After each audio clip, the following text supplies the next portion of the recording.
Hi, DJ Chloe. My wife just left me last December 23rd. She caught me cheating, hindi lang sa ibang babae, pero sa tatlo. Little did our families know is that ang wife ko ang unang nagloko. Nagkaroon siya ng karelasyon sa ibang bansa na ibang lahi. I also caught her having an affair here sa Pinas. In fact, may mga explicit video chats pa sila. Nahuli ko siya nung nagbakasyon siya dito sa Pinas at may nag-chat sa kanya sa WhatsApp.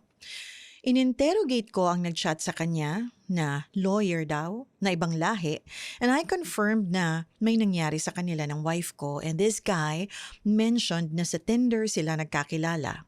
Nag-download ng Tinder and Snapchat ang asawa ko. Wala akong alam sa mga ganyang apps, and nung dinownload ko yung Tinder sa cellphone ng asawa ko, doon na bumulaga sa akin ang napakaraming chat ng iba't ibang lahi. Ganun din sa Snapchat niya. And that day, ipinatawad ko siya. Nung bumalik siya sa abroad, ginawa ko rin ang mga ginawa niya. Gumawa ako ng ibang account sa Facebook and started dating sa Facebook dating app wherein may mga nakilala rin ako. Hanggang sa yung Facebook na, yun na ang naging parang buhay ko. Doon na ako nagpo-post, nagla-live na rin. Kumbaga parang yun na ang totoong ako even though ibang name ang gamit ko. I also met with other women and engaged in promiscuity. Just recently, November 29, my wife caught me and ended our relationship last December 23. So unfair kasi iniwan niya agad ako samantalang siya ang nagsimula, siya ang unang nagkasala. At nung ako naman agad-agad niyang hiniwalayan. Nagmakaawa ako na wag akong iwan dahil mahal na mahal ko pa siya. Sabi niya sa akin, may mga tao daw na na-involve na. And of course, family niya and family ko, kakampihan siya. What they do not know is yung wife ko ang nagluko na una. Nagpakasasa sa ibang mga lahi. And wala man lang akong mapagsabihan kasi ayaw kong masira siya sa pamilya ko at ang bigat-bigat na sa dibdib. Kahit sa kapatid ko, hindi ko magawang sabihin. And now, aaminin ko, I miss her terribly. Anonymous. Hi, sir. I'll just call you Anonymous, ha? Sir, you can't correct a mistake with another mistake. Alam naman natin yan.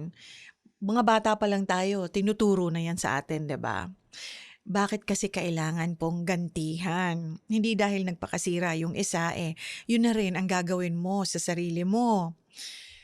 You know, some people want to be nasty to those who are nasty to them. They assume that they can correct the wrongdoing of a person by behaving exactly like that person. In your case, yun po yung nagawa nyo. But at the end of the day, you both suffer. Worst, pati mga anak nyo. Kung may mga anak kayo, damay talaga. At this point, there's nothing you can do but respect her decisions. Although, the way I see it, good exit niya yun sa'yo. Consider it na lang a blessing also kasi hindi rin magiging maganda if you continue being with her, being married to her, knowing that she is not faithful to you. Lagi na kayong magdududahan niya. Duda ka sa kanya, duda rin siya sa'yo. I think it was for the best interest of both of you that things happened the way it did. Kasi parehas kayong walang respeto sa salitang relasyon.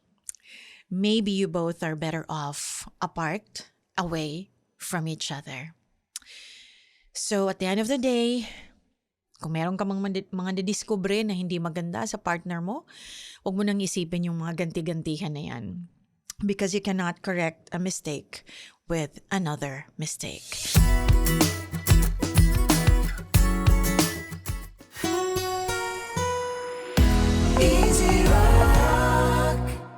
Hey, thanks for watching! For more exclusive videos and artist interviews, you can check out our videos by clicking here.